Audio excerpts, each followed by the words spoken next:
Ladies and gentlemen, boys and girls, children of all ages, Lore Sports proudly brings to you the best racing podcast in the world.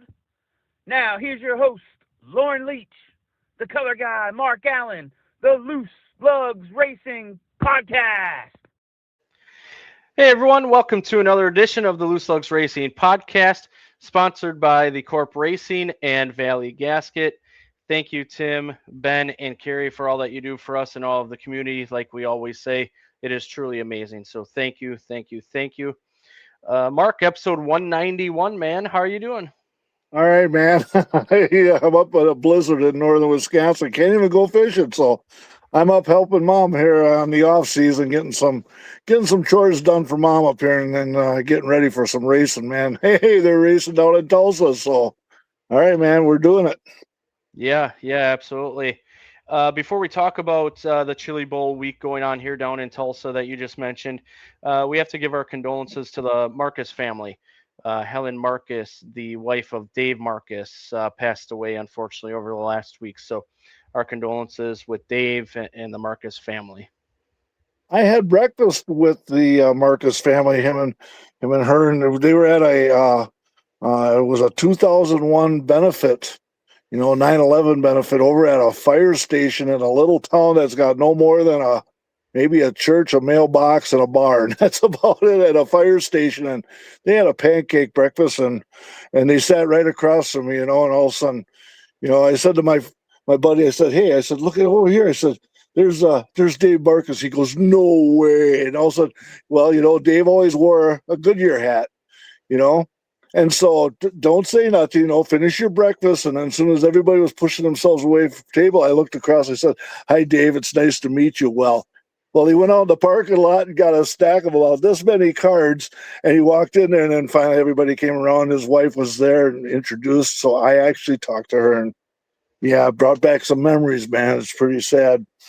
The Marcus family is pretty popular around the Rib Lake area. Yeah, absolutely. And she'll be missed for sure, and hurting for Dave too, because what a great guy, a legend of the sport, and one of Wisconsin's own up here. So we sure do care about him. Yes, sir. So yeah, that brought back memories with that story, man. And boy, never thought that in the middle of Wisconsin and nowhere, just like in a fire station, and there's a picnic table, and I'm sitting with the Marcus family. So that was amazing. So condolences to that whole gang over there. Yeah, for sure. Let's dive into the Chili Bowl a little bit. Of course, we're going to have Brady Vander Loop joining us here in just a few moments. So, but until then, let's talk about what's happening down in Tulsa a little bit. Monday, Christopher Bell won the Race of Champions. Larson ended up winning the A feature down there, and Wisconsin's own Todd Cleaver made it through the B feature and made it into the A feature. So that was pretty cool as well.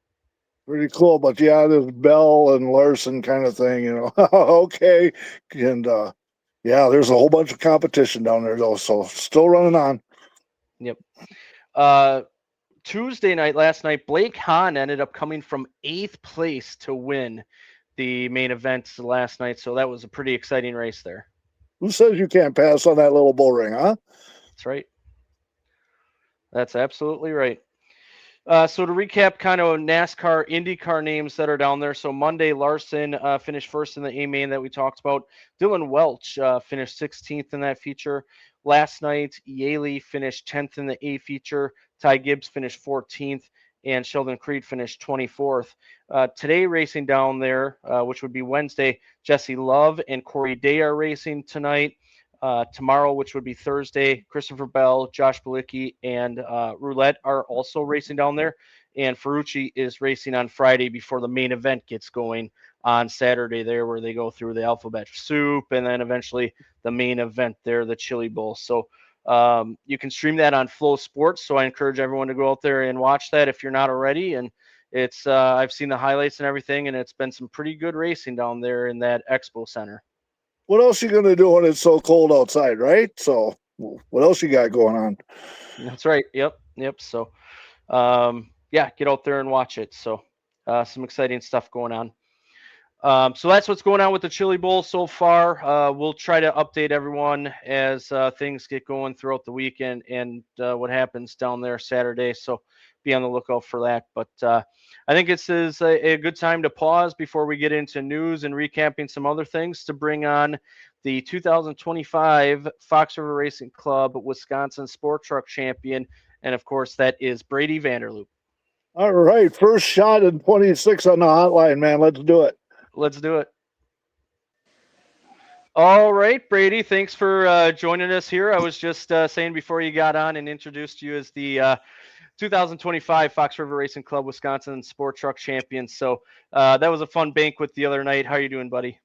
Good. I'm doing good after that banquet, Lauren. Nice seeing you there, and nice seeing everyone from the FIRC there. And good to know that everybody had a good holidays and everything is going well, and they're preparing good till next year. How is your off season going, man? My off season, it's going pretty good. We haven't really focused much on racing yet. So far, we've been just doing snowmobile, doing shop cleanup, and we've just been doing random stuff. You know, kind of taking our time on deciding what we're gonna all do for next year as well. Sure. Hey, I want to go back to the beginning here. Obviously, you got some brothers that are racing. So, did you always know that you wanted to race? Were you involved in other hobbies going up in school? What was your younger life like as far as that goes? Yeah, as a kid, I first started going to the races probably around 4, I'd say. We always watched the races. We always had a family friend.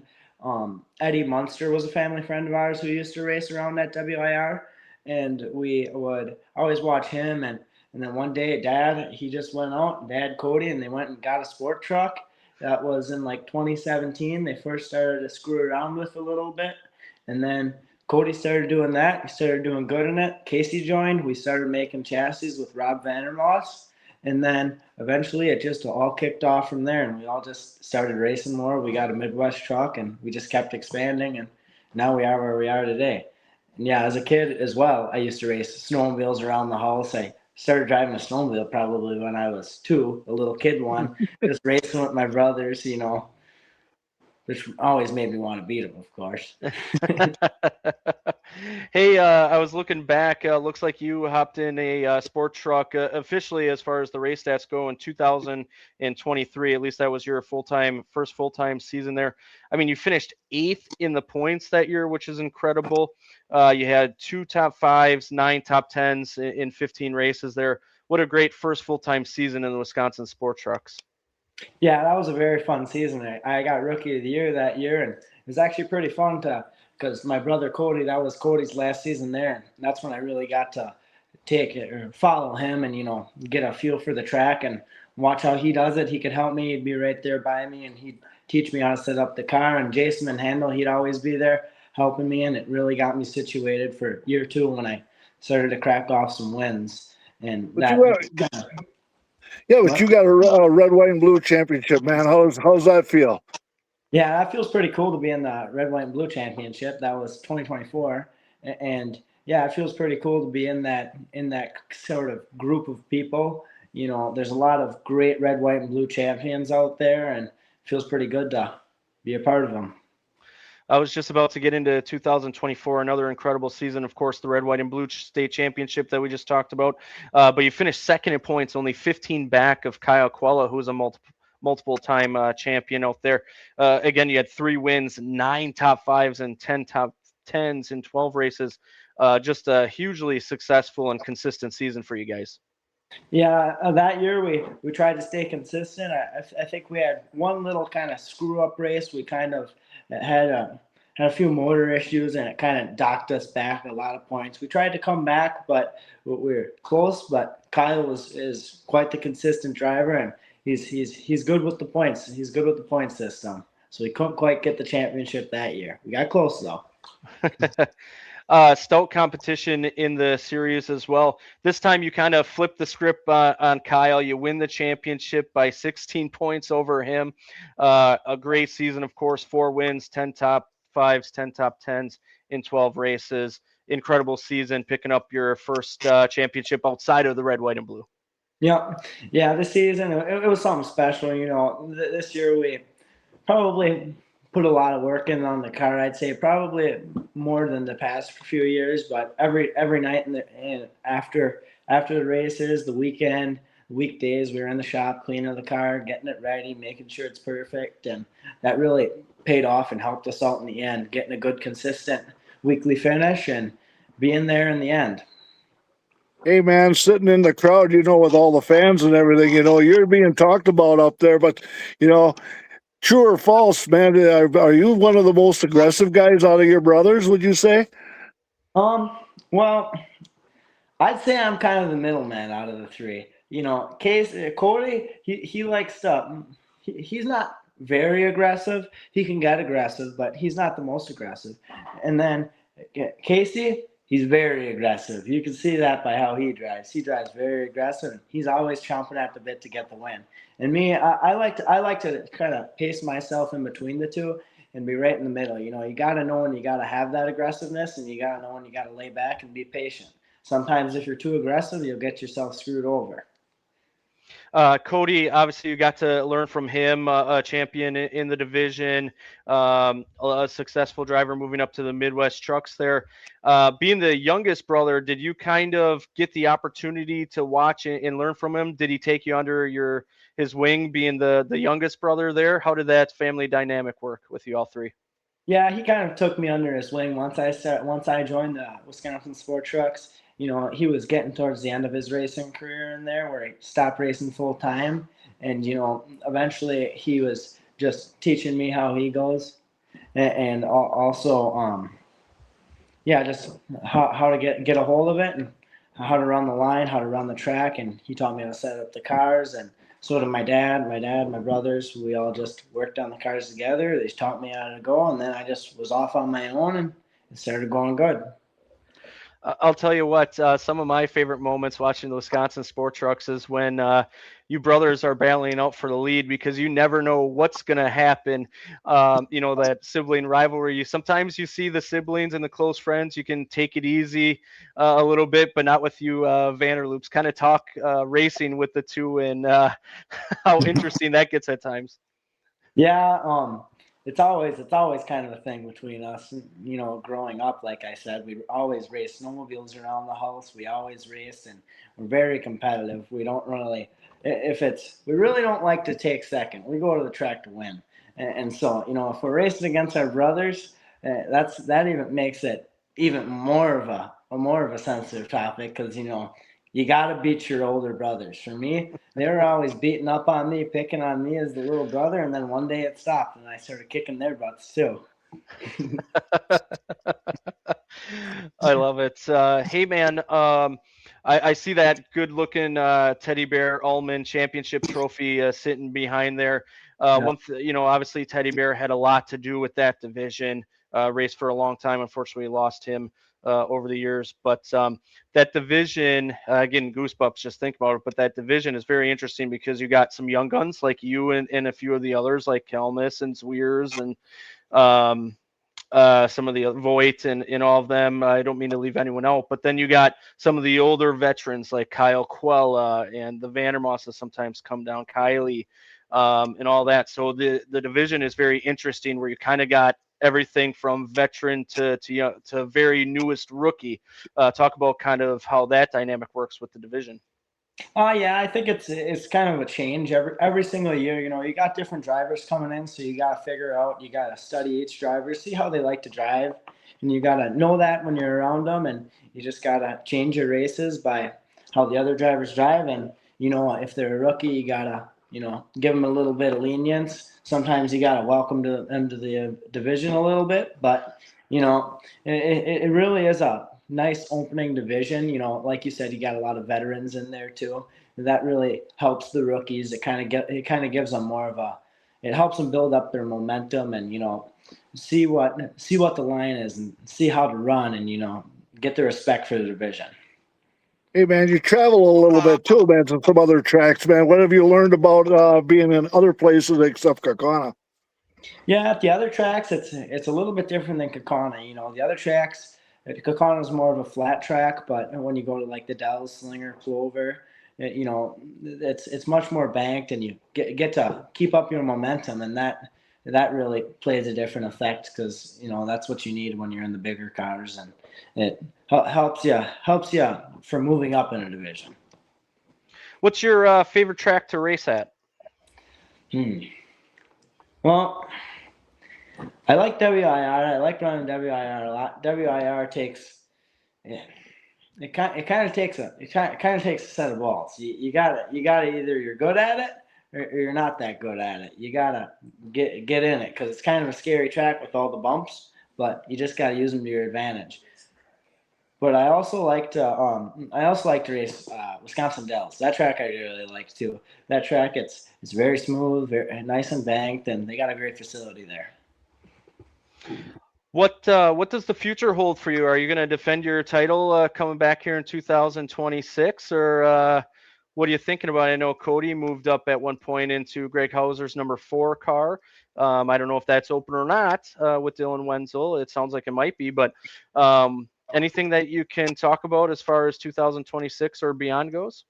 We really didn't discuss much of 2026. We really didn't prepare too much. We really didn't go through, or we really were kind of just wondering or contemplating the commitment part of it all. Once you commit to something, you want to run a full series, and you gotta work on it, keep working on it, and get it all ready for each week. And we were just seeing probably we're gonna run part time. We're gonna run part time in the sport trucks and possibly the Midwest trucks and a little bit of the station wagon if those guys would be cool with it. Wow, So that's pretty exciting. yeah, for sure. You still in school, man? Are you going to school? Yeah, I'm a sophomore. So that kind of takes up some of your time too, there, doesn't it? Yeah, that takes up some of my time too. So me and Dad, whenever on the weekends or after we get done, we work every day, and so after on the earlier days that we get off of work, then we go in the garage and we work on, like I said, the snowmobiles or cleaning up or just getting stuff ready for when we decide to start wrenching on them again. So I have to ask this about schooling. So Cody went to Little Chute, Casey went to Freedom. You're at Little Chute, correct? Yep. How does that work? What went into that decision to go to Little Chute versus Freedom? Well, first we decided we were going to St. John's. That was where we all went to school. And then once Casey switched over, once Casey was in his freshman year, I was in 5th grade and I went to the same high school there in Little Chute. And, I got to Little Chute, got good buddies there. And eventually I just continued going to Little Chute, and it's been good ever since. And Casey, he liked why he wanted to switch to Freedom. Casey did the same thing. He was freshman and sophomore at Little Chute. Then he switched over junior and senior year. But that's because Freedom has the auto classes and engines and auto body and stuff like that. Casey likes to get into those kind of classes. Sure. Yeah, I think it's great that Freedom has that. I wish Little Chute had a little bit more of that as well. Of course, I'm a graduate Mustang as well, so I was going to pick on Casey a little bit, but I was also at the Little Chute Freedom basketball game the other night where they beat us pretty good. So yeah, I was there too. They put a beating down on Little Chute for sure. yeah. Yeah, Little Chute does have a pretty nice shop class, though. I would say for metalworks and woodworks, Mr. Larson in the metal shop and Mr. Van Abel in the wood shop. That's good to hear. Yeah, that's good to hear. Mhm. Okay, so Cody races Midwest Trucks. Casey has done a little bit as well. You mentioned you're going to hop up there a little bit, hopefully, if everything works out. What have you learned from your older brothers hopping up into the big truck? well, I always like to study my brothers and watch how they go and see the Midwest truck races. And I've been to a lot of races of those Midwest trucks, just watching them. And those Midwest trucks, you could tell that they're much different than the sport trucks, and they've got a little bit less motor, and so it's going to be harder to get around the track, and you really have to build momentum and carry it through. And it's definitely a very hard division, and hopefully we can do a little bit decent in that. I'm a little bit hesitant to say that we do good, but because we're going in there if we'd race that, being a rookie, there's a lot of good division drivers in there and a lot of veterans. Yeah, Midwest Trucks is one of our favorite series to watch, of course. Do you think it's the same mentality, though? Because in the Wisconsin Sport Trucks, momentum is king as well. So is it just at different tracks, but same mentality to keep that momentum up, and you think that your style will fit that moving up there? Yeah, I think that my style of racing should be pretty good for that. I like to drive smart and calculated and watch everybody else on the track and see how I can pass people. But I do think it is definitely a little bit of a change because it is definitely a little bit different from the sport trucks with how you need to be on that motor constantly in the Midwest trucks because they don't have much motor compared to like the super lace and stuff like that. Hey, man, behind the scenes, who else helped you, man, make you go? Behind the scenes for the sport trucks. Yeah.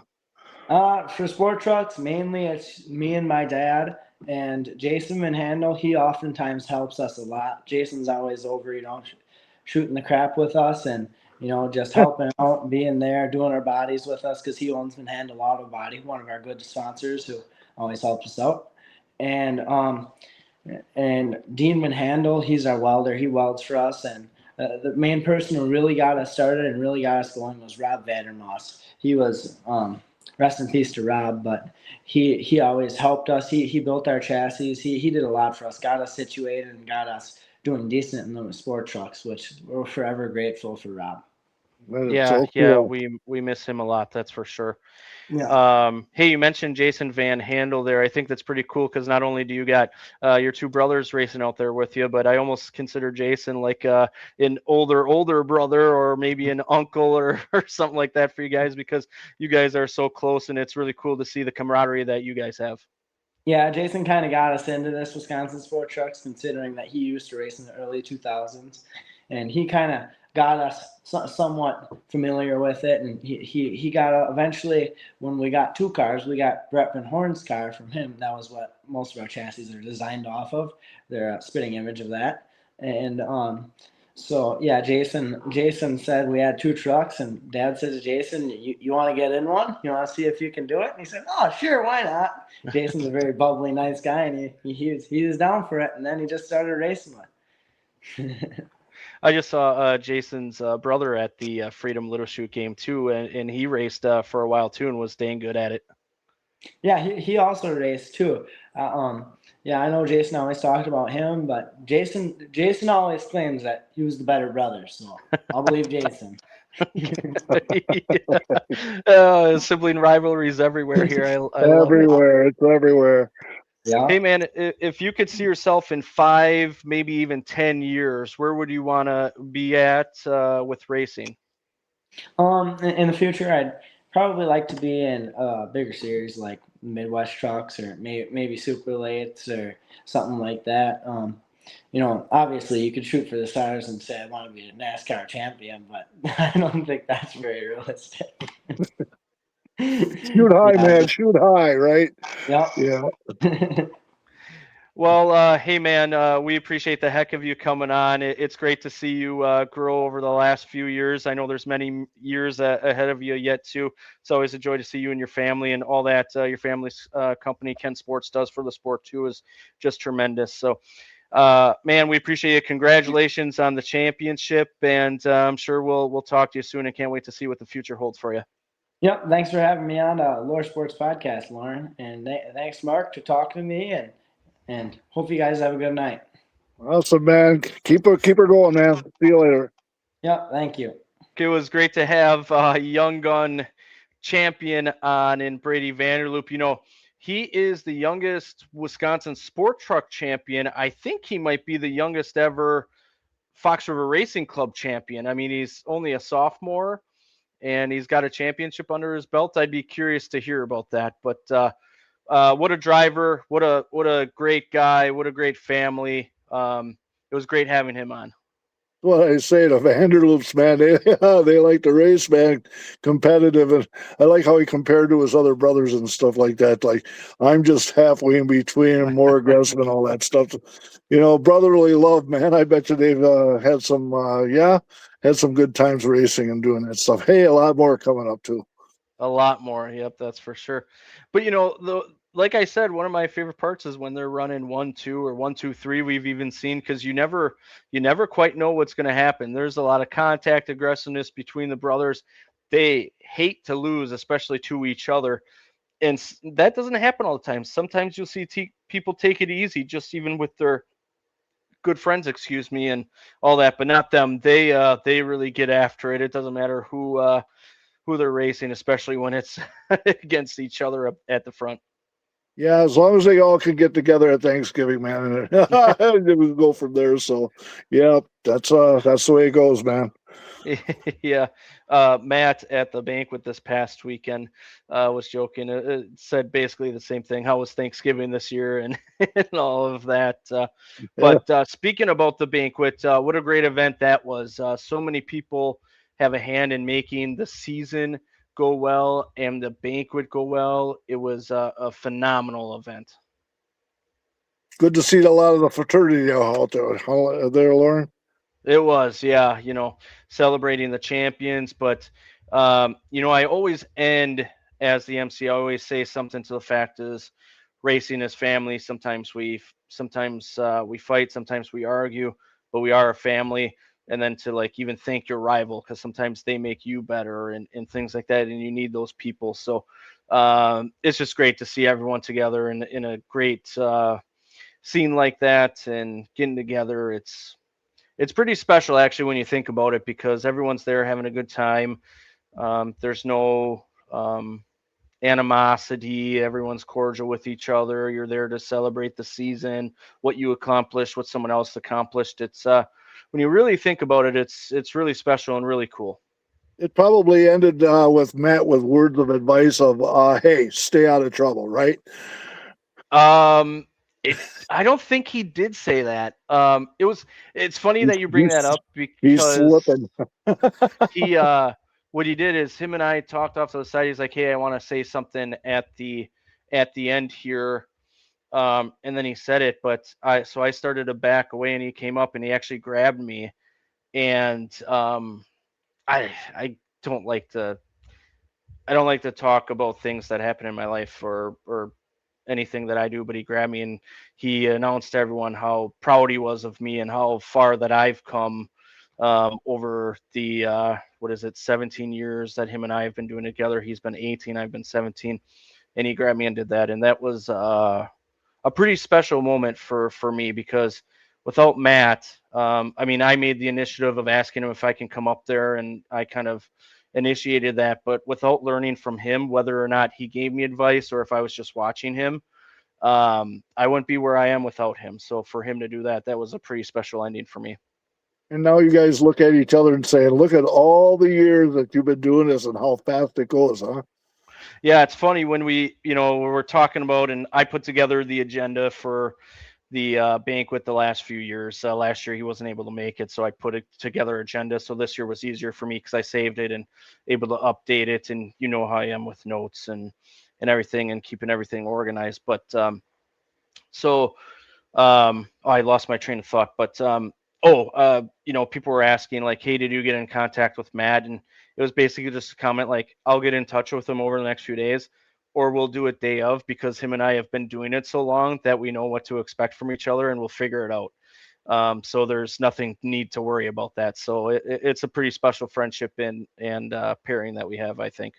And it absolutely shows out there, man. The fans do absolutely appreciate what you guys do, man.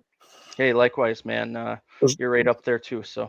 as long as the microphones work all the time, though, that's been a struggle here and there once in a while, but it's been good Yeah. lately, and the scoreboard's been working, so everything's all a work in progress, so everything's cool.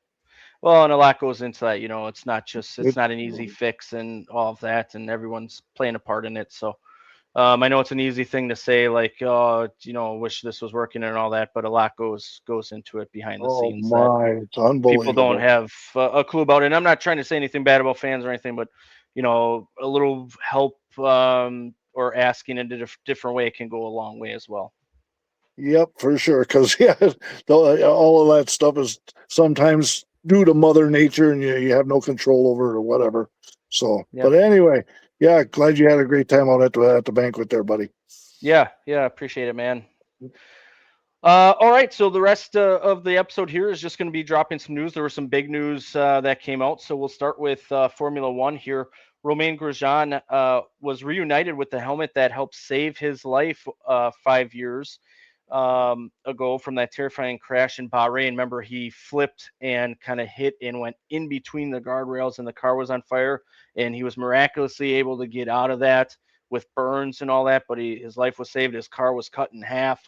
Very, very scary incident, and he got reunited with that helmet there, and that was pretty spectacular to see. Where was that helmet? I don't know. I don't know. I maybe I should have looked into it further. The things that I looked Wow. at didn't say where it was. I'm sure it's out there somewhere. I just unfortunately I don't have that answer for you. It just so happened that day that all of a sudden I was clicking through the channels and it was there, and I watched that live, and I just like, I don't know how he survived that. All of a sudden he was just a ball of fire. Next thing you know, all of a sudden here he comes hopping up over the guardrail, and it was just unbelievable. 5 years already? You're kidding me, man. I thought the same thing. I was like, how has that been 5 years ago? It was crazy. Wow.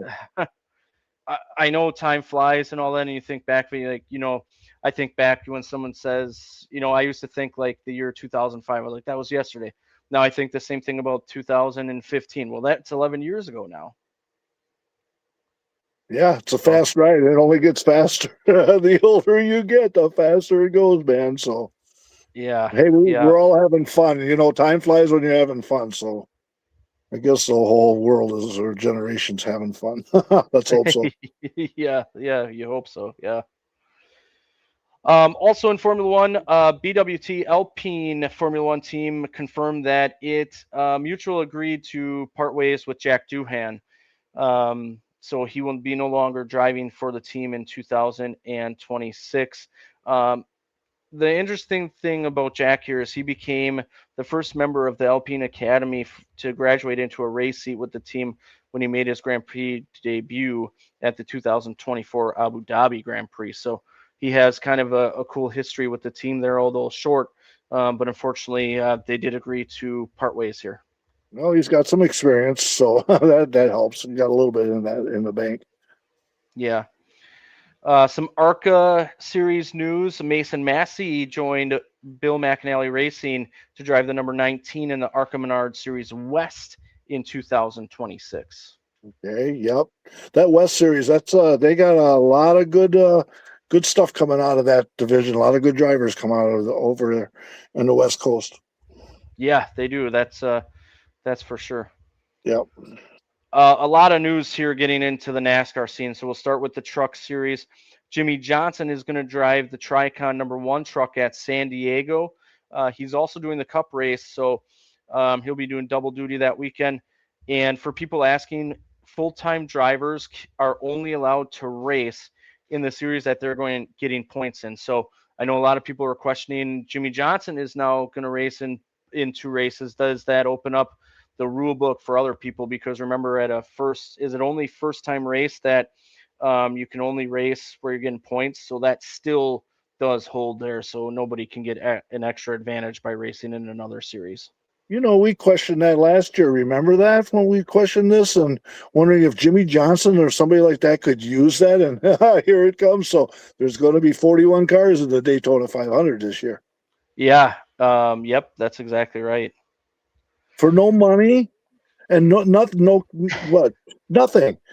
Only get the race, but you do not get any of the purse. That's weird to take that provisional. Yeah. Well, I mean, is it worth more to be guaranteed into the race, like for sponsors and other people, and just for you personally, for him personally, is it worth more to just be guaranteed to race in the Daytona 500? Because you think about it on the business side, that could be worth a lot of money. And if you don't get in, you could be losing quite a bit of money. So if you're guaranteed in, you might, yeah, Carvana is going to get the sponsorship out of that. Yes, sir. So, yeah, even though that you don't get nothing out of the purse, man, just think if you win it, man, you're going to be very popular and you'll get so much, all over the tour. And then all the other sponsorship will just pour in together. So All right, we'll see how that goes. But yeah, Exactly. 41 cars in the Daytona 500. Yeah, it'll be strange to see that again, but it'll be good. Luke Baldwin is going to race in 12 Truck Series races with Rayom Brothers Racing. Okay, he's got a little experience, so we'll see how he goes. 12 races, huh? 12 Yeah. races, yep. All right. Nice Motorsports announced that Ross Chastain will do the maximum 8 races in the number 45 truck this year. Landon Lewis will do races in that truck as well. We'll see if there's another driver announced with that truck or not. But so far, that's what the 45 is looking at. And actually, I misspoke. There was an addition today to the 45 truck. Ricky Stenhouse Jr. will be doing the race at Daytona. There's a lot of drivers that are coming down, man. But but Chastain, that don't surprise me. He's already got a good thing with Nice, and so yeah, he'll be relevant. Probably going to pull off some good victories in that series. Yeah. Michael McDowell will do the season opening truck race at Daytona as well in the Spire number 7 truck. Tibbetts Lumber Company will be the sponsor there. Yeah, you can expect that might be up front. This was just announced today. In fact, just a few hours ago, Jake Garcia is returning to Thor Sport Racing, but he'll have a new number. He'll be in the number 98 truck with Quanta Services and Curb Records sponsoring that Ford F-150 for this year. Boy, the numbers are going all over the place, man. So, with Thor, but all right. But hey, good thing that they hung on to him. We all know how Jake Garcia and the talent that kid's got. So it's only going to get better for him, man. Yeah, I completely agree with you. And then some really exciting news out of Colleague and Ram. Tony Stewart is going to drive a Ram truck for Colleague in the season opener at Daytona. He hasn't competed in a NASCAR race since 2016. And this will be his first truck race since 2005. So he's going to find out real fast how much everything has changed. I don't know if it's like riding a bike. Isn't that the All-Star Colleague truck? I think it's the 25. I think, aren't they calling that the All-Star truck? That all different truck, or something like that. Something like that. They got 5 of them going. Hey, they got the also this doesn't Colleague got all these late model truck drivers trying to get into the other vehicle, and Grant Griesbach is part of that group. Pretty interesting stuff that came out this last week about that. That was the last agenda item for the trucks that I have coming up here. So Colleague and Ram are doing a reality tryout show to find a full-time truck series driver that will air first on Sunday, January 25th at 11 a.m. here in the Central Time Zone on Fox, so the big network. Rest of the 8 episodes will be on Ram's YouTube page and FS1. There's 15 drivers produced by Dana White's, who of course is with the UFC. His production company, Thrill Sports Productions, and Grant Griesbach is one of the drivers involved there. There's a pretty good field of young guns and people trying to advance in the sport that are a part of it. So it's a great 15 drivers trying to earn their way into that truck ride. I think that's pretty cool of Colleague and Ram to do it. One side note that I was thinking about when they were doing this, Roush used to do this back in the day, and a couple of Wisconsin drivers came through the program, like Eric Darnell and Nathan Hasley. Yes, I think Nathan Hasley actually won the show over some pretty big names out there. So pretty cool that Ram is kind of doing the same thing here now that I'm a little older and can witness it and remember it a little better. When I see some of the advertising on there, it doesn't look like anybody's got any numbers on. They're all painted the same. Wouldn't that be something like they're going out and they're going to run like a heat race and all 15 of them all look the same? The only thing that's different is probably the name in the window. That's probably about it. And just like, boys, have at it. You want a career? Go get it. Right there, man. Awesome program. We're going to see where that goes. Hopefully the repair bill doesn't come back to haunt them with all of that. Yeah, yeah. The I was just looking at this up here. The Row Show was called. I think there was Driver X, and then there was also the Gong Show. Todd Cleaver was even a part of it. Eric Darnell, um, David Reagan, Bobby Santos III, Matt McCall, David Gilliland, Kevin Conway, Timothy Peters, Regan Smith. My gosh, Clay Rogers. Um, a Those are some lot big of names, people in here. man. Timothy Peters, Scott Riggs, John Wood, Kurt Busch. And here's the interesting part. I mentioned that Eric Darnell was a part of it and Nathan Hasley won. Nathan Hasley won it with Chuck Hosfeld in 2000. The year before, Kurt Busch won in 1999. 2002, Carl Edwards won it, and Todd Cleaver also won it in 2004. So it's reality TV shows have bode well for some Wisconsin drivers. That's awesome, man. Good info there, man. I remember reading that. I should go back and watch the series honestly because it would be a great watch. But You bet. um, yeah, hoping to see the series coming up here in just about 11 days or so. So Okay. the only Xfinity Series news I got is RCR announced transportation company Bennett will continue to sponsor Austin Hill in the O'Reilly Series in 2026. He'll be back in the 21 car, obviously. All right. Obviously, yep. And he'll be hard to beat on them super speedways. But hey, he's learned how to race everywhere really well too, though. No doubt. Moving on to the Cup Series then, Brad Keselowski will miss the Clash, recovering from his broken femur. Corey LaJoie will fill in. Nothing. Yeah, I saw that and I go, well, that's a decent fit right there for him. So, yeah, Keselowski's trying to get himself ready. Sounded like a pretty devastating broken leg, but he's coming around and he expects to be ready for Speed Week. So we talked about his injury on the last podcast, and we got some more information this week. I watched an interview from him. I assumed he got hurt on the skiing slopes there, but what happened is it was in the parking lot. He slipped on some ice, so it was not on the slopes. It was actually in a parking lot, getting out of the car and slipping on it and breaking his femur there. Oh, I thought maybe going to the car coming from the chalet. So, okay, he was going from to his car. So, all right, man, got it. Yeah, crazy. Yeah, Chef Boyardee will be on the Stenhouse 47 car as primary for the Clash at Daytona and Talladega. Chef Boyardee, that dude's still around cooking, huh? Yeah. Chili's has also agreed to a multi-year sponsorship agreement with Spire and Carson Hocevar. Okay. I love yeah. Chili's.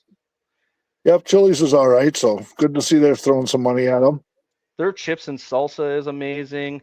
They got the 3 for me. I shouldn't be giving them all these free shout outs, but Chili's is one of our favorite restaurants when we go. All right, that's cool. Chase Briscoe had a personal service deal with Freebird Water, and now they will be primary for 3 of his cup races at JGR: Darlington in March, Atlanta in July, and the Charlotte Road Course. The ink is still wet on that one because that one just came out today. It did. Noah Gregson has a new crew chief. Drew Blickensderfer will transition to team competition director. Former team Penske engineer Grant Hutchins will be Gregson's crew chief for this year. Okay, yep. So try to get them going, man. He had a pretty poor year for Gregson, underachieved. So got to make some changes there to try to get them better. Showed flashes at times, but needs the consistency. The consistency is what they're looking for. RCR made some organizational changes here. I'll try to get through this. Mike Dillon is named the COO with focus on competition. Johnny Klossmeyer is the technical director, and all competition departments report to him, while Klossmeyer will report to Dillon. Andy Street has been named performance director to focus on R&D and on-track results. Keith Rodden, who was the VP of competition director, is no longer with RCR. Okay, so that's all in that blender, man.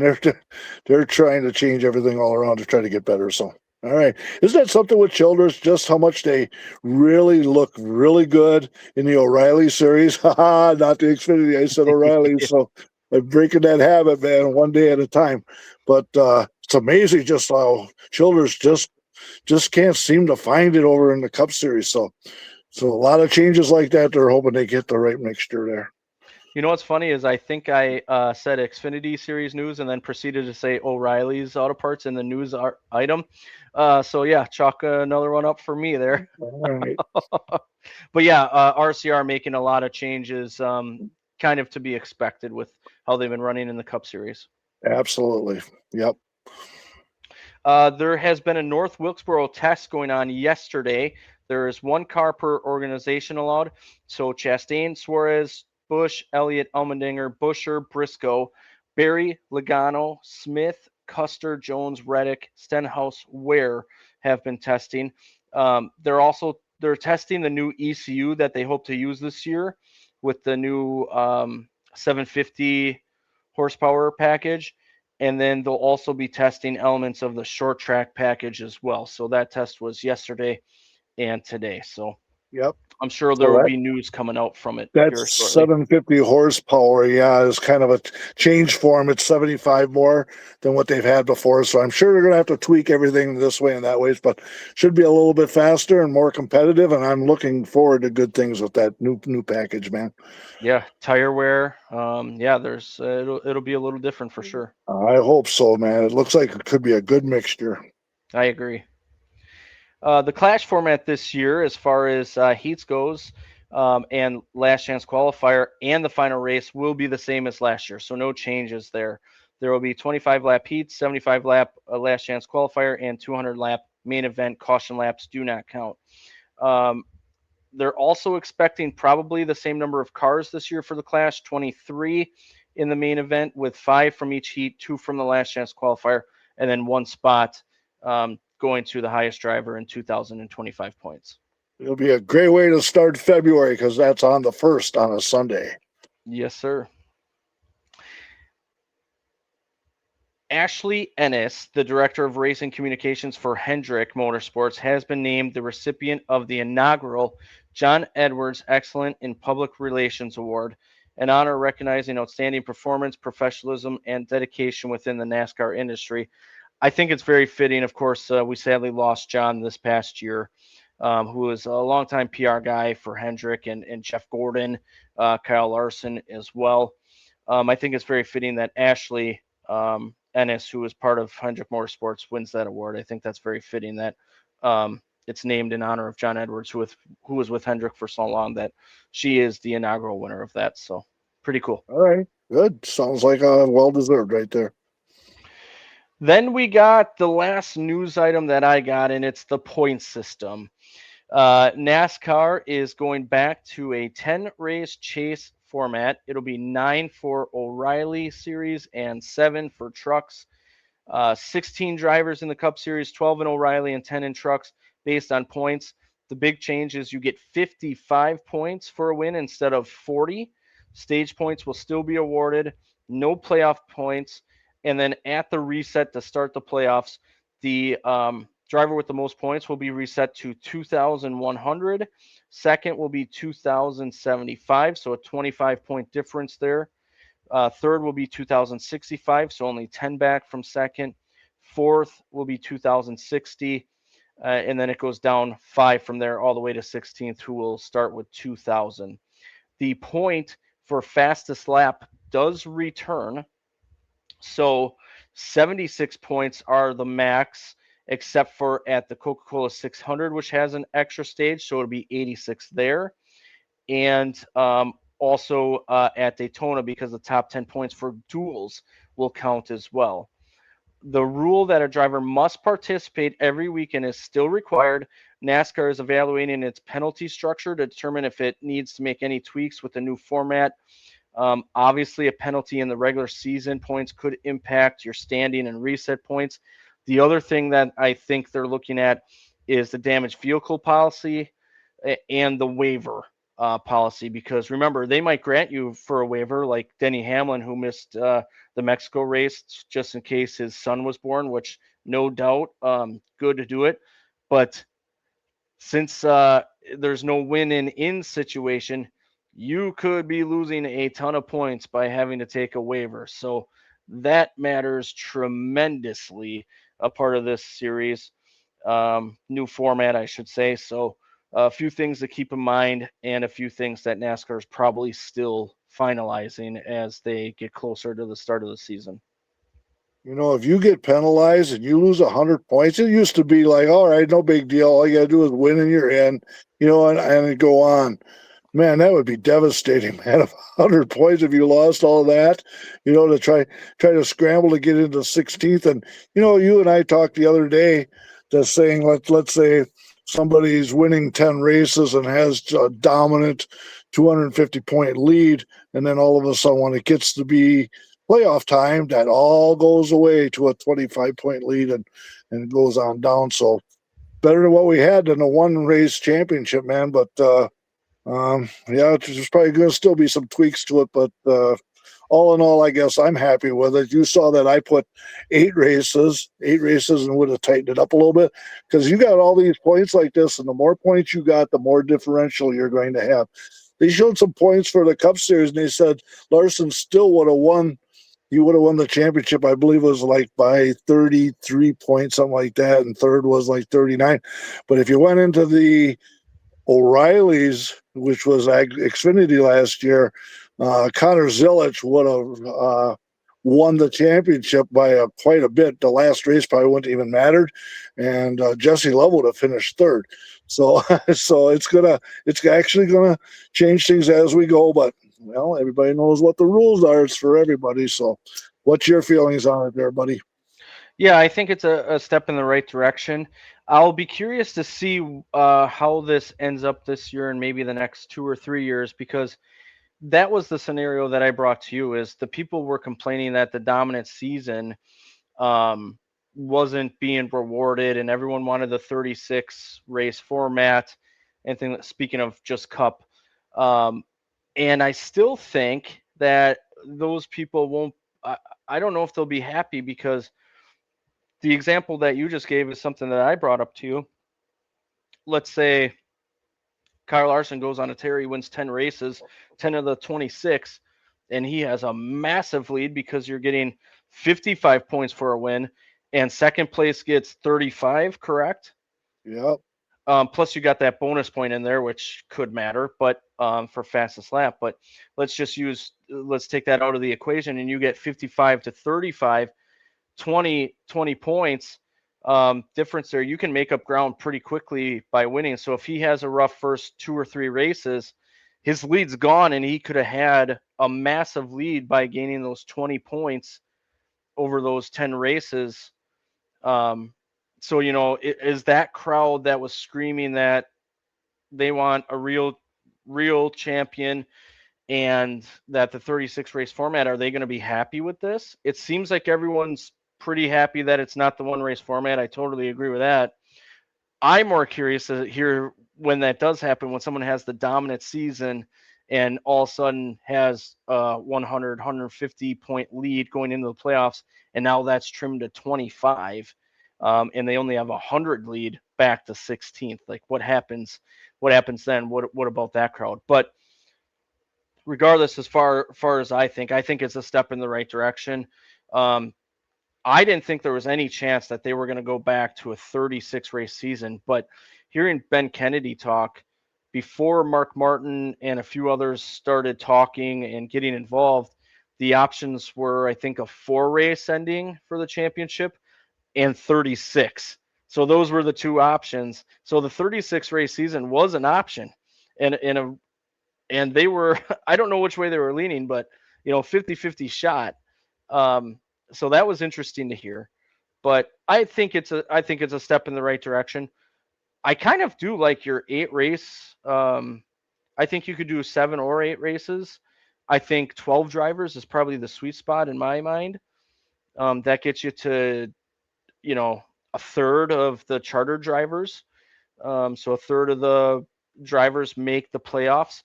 But the problem with that is the financial side of the sport. So many people are dumping money into this that they want their driver and their team that they're sponsoring and putting money into and doing all this to get extra exposure. So you almost have to do 16 now at this point. So I just want to provide some context on what I've been hearing, what I've been thinking financially, and things to do. But I think it's a step in the right direction. I'll be curious to see how this thing works out. For the people that don't think if you get into the playoffs at 16th, you got a shot, you could potentially pick up 20 or 21 points in one race, and that's if the driver you're chasing finishes second. So you can pick up some points in a quick hurry. Winning matters, and they put that back into it. Other than a win and you're in where winning matters throughout the whole season now. So I think that's a really good part of it. You know, when you talk about somebody that dominated the season, you can always go back to the Truck Series with Corey Heim last year. I mean, he dominated, but he still didn't stop dominating even though when the championship starts. So just because the championship season starts up doesn't mean that the champion's going to fall on hard times. But that's not always true either. Remember when Harvick went in there and nobody was going to touch him because he had so many points like that, and he didn't make the final round. So, we're going to find out, aren't we? We'll see. I'm optimistic, man, and I'll support it. For sure. I just wanted to provide some context there. I do think it's a positive thing. I'm looking forward to getting the season going so we can see this get enacted. There were some good times. Right now. Get the season right now. Right. There was some good times with the chase, so exciting to see that back. And we'll see how it works this time with 16 drivers in this new point system. So it'll be cool. I'm looking forward to the season, and I think this is just another thing to get you excited to see what happens. Forget what's going to be the end result, but the unknown of what's going to happen with this is exciting for someone like me. Well, I mean, like when you win the Daytona 500, right? This is the old way. Hey, I won. I'm in the championship. And then you can sit there for 25 weeks and tweaking this and mess with that because, hey, I'm in the playoffs and all I got to do is peak once when the season starts. It took that all away. Everybody, if you win, hi, good for you. But guess what?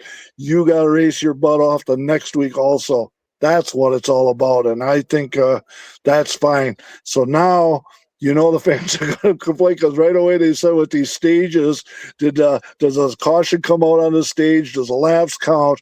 So now the fans are kind of pointing over in that direction of how the stages work. My feelings towards it, but we'll see, man. I think it's a good jump to which way they went, and we can tweak it as we go further in the future. Yeah, exactly. It's a good, at the very least, it's a step in the right direction. So kudos to NASCAR for listening to fans, listening to legends of the sport like Mark Martin. I know Dale Jr. was there, excited about it. A bunch of the current drivers. So everyone seems to be on the same page. And I think maybe this does open eyes to some people in NASCAR or fans that NASCAR maybe needs to listen a little bit more, or maybe that they are listening. So you can kind of take that two different ways too. So it's a good thing for the sport, and we'll see what happens. I'll tell you what, going from the lawsuit to this, isn't this much more exciting to talk about than that lawsuit? Absolutely. Yeah, absolutely. So no more of that. So that makes it. We've come a long way to get through that storm. So we're good. I don't know if I should say this after the comment I just made, but the lawsuit isn't even finalized yet, just so you know. It's getting close, but there's still some language that is being finalized. So I think it was supposed to be finalized last week, and it didn't, so they extended it. But it sounds like they're still on the same page, so that's a good thing. But they're covering them court costs, man. It's court costs. That's probably what that's all about. Security and court costs. Okay. Maybe I'm just an oxymoron saying, isn't this more exciting than talking about the lawsuit? And then, oh, by the way, here I am. I'm that guy. It's still around. It's hanging around. Yeah. I'll be that guy. How about that? Yeah. All right, man. Well, appreciate you like always. Go ahead. I got one more thing, man. Hey, you got 400,000 laying around, man? Oh yeah, I know where you're going with this. They got a bargain of the month, man, bargain of the year. They're selling a 40-acre racetrack out at Toma Sparta racetrack that we went to last year, and we were rather impressed with that.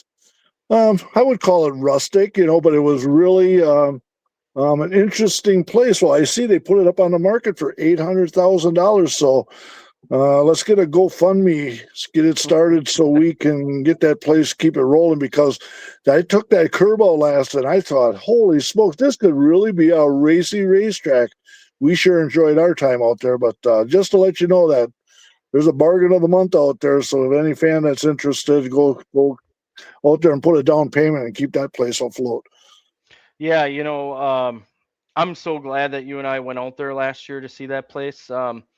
I want that. I want every racetrack to remain, but that was a pretty cool facility. Like many of the others that we're not able to get to all the time, I wish it was closer, but that's not feasible either. So, yeah, go take a look at that. I hope, if nothing else, that it still remains a racetrack here under the current owners. They put a lot of work into that. I tell you what, over the last year they put in a lot of work to that track. So it's a pretty cool facility. Wish it was closer, like I said, but yeah, just hoping that remains a racetrack. That's for sure. Yep. Well, so we'll pay attention to that, man. Yeah, we don't want to see that place get closed up. So we got to keep them Right. tracks going. But interesting little thing that came out in the news here in the last couple of days. So Yep. all right, man. So that's all I got, man. So carry on. All right, man. Well, like I started to say, appreciate you so much. So this is fun every time we get on here. I was really looking forward to today's episode, like I always am, and another one didn't disappoint. So appreciate you. Appreciate Ben, Carrie, Tim, everything that you do for us, and everyone is it's second to none. So we love you. We appreciate you. Everyone else, we appreciate your support. Hope you're enjoying the content. I know we're going to switch some things here. We're still looking to grow, do some things. So looking forward to what the future holds. And we just appreciate your support along the way. And hey, man, hey, we'll talk to you soon. I'll be on the sim Saturday night, man. See ya.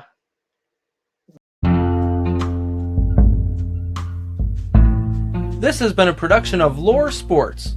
Hope you all enjoyed it, and thank you for listening.